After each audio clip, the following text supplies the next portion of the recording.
કે વળે નહીં દુનિયામાં કરે ગેંગે કે ફેફેથી,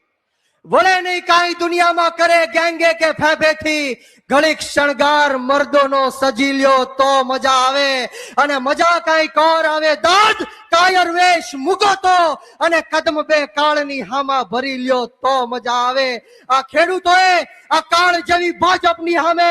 કદમ બે માંડી લીધા છે, ત્યારે આપણે સવે નાત જાત ભેદભાવ ભાષા ધર્મ જ્ઞાતિ જાતિ બધું જ ભૂલીને આમ આદમી પાર્ટીને આવનારી જે જિલ્લા પંચાયત અને તાલુકા પંચાયતની ચૂંટણીઓ આવે છે એમાં છઠ્ઠીનું ધાવણ યાદ દેવડાવવાનું છે। જે અન્યાય અને અત્યાચાર આ બોટાદની અંદર હળદર કાંડ ખાતે કડદાની ખાતે જે માતાઓ બહેનો ઉપર કરવામાં આવ્યું છે, ઘરમાં ઘૂસી ઘૂસીને આ ખેડૂતોની માતાઓને બહેનોને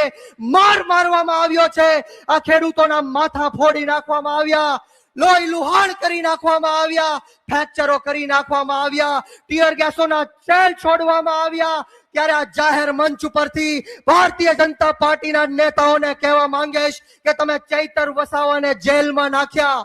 તમે ગોપાલ ઇટાલિયાને જેલમાં નાખ્યા, યુવરાજસિંહને જેલમાં નાખ્યા, પ્રવીણ રામને જેલમાં નાખ્યા, અરવિંદ કેજરીવાલને જેલમાં નાખ્યા, આખે આખી આમ આદમી પાર્ટીને જેલમાં નાખી। પરંતુ છાતી ઠોકીને કહું છું કે આમ આદમી પાર્ટી આંદોલનની કોખમાંથી જન્મેલી પાર્ટી છે, અમે ગરમ તપતી ભઠ્ઠીમાંથી નીકળેલા લોકો છીએ, અમે તમારી તાનાશાહીથી કે હિટલર શાહીથી ડરવાના નથી। અને ચોક્કસપણે કહું છું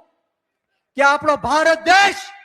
કોઈ મોદી કે શાહના ફરમાનથી નહીં, પરંતુ આપણો ભારત દેશ ડોક્ટર બાબા સાહેબ ભીમરાવ આંબેડકરના સંવિધાનથી ચાલવા વાળો દેશ છે। અમે કોઈનાથી ડરવાના નથી, ગભરાવાના નથી। ખેડૂતોના હક અધિકાર અને ન્યાય માટે, ગુજરાતના 54 લાખ ખેડૂતો માટે, સમગ્ર ગુજરાતના ખેડૂતોના દેવા માફી માટે, ખેતરે ખેતરે સિંચાઈનું પાણી પહોંચાડવા માટે,